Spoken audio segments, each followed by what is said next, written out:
don't understand. A lot of people that were growing up had their gateway anime. Either Pokemon or Naruto or Yu-Gi-Oh or Bleach, Dragon, whatever. But when 2010 was rolling around, anime was starting to pick up steam in the mainstream. It wasn't quite niche anymore. And so when Soul Eater came out, it was around the same time the big wave of other hit anime like Vampire Knight and Black Butler and Nana, and I just so happen to have a video on all of those if you want to watch them. This was the time when maybe you were getting your friends or your siblings into anime.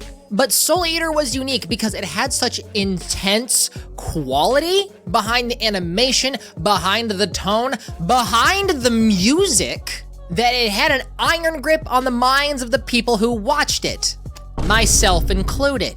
You not only had the unique premise of people that can transform into weapons and you're trying to turn them into a scythe for the literal Grim Reaper, but this has one of the best soundtracks out of any anime I have ever watched. I listened to this soundtrack to this day. The anime really leaned into appealing to spooky bits with its dark themes and creepy atmosphere, as well as contrasting it with like an urban hip-hop aesthetic sometimes, both for the character designs and the soundtrack. The GOAT!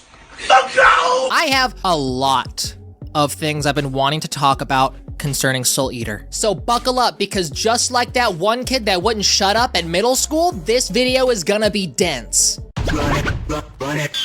Soul Eater was originally a manga series serialized in Gangan Comics, a monthly magazine that also published works that no one's ever heard of, like, I don't know, My Dress Up Darling, Toilet Bound Hanako-kun, the Kingdom Hearts manga, that one's a personal favorite of mine, and maybe a little thing called Full Metal Alchemist. Gangan Comics is owned by Square Enix, and the story of Soul Eater was created by Astushi Ohkubo, whom you may know as also being the creator of Fire Force, if that's like the only thing you've seen recently. His first manga was actually a little thing called the B-Ichi, which only lasted 4 volumes. Have I read it? No, no one has. Atsushi Ohkubo is really strange because, to me, there's not a lot of work underneath Ohkubo's belt.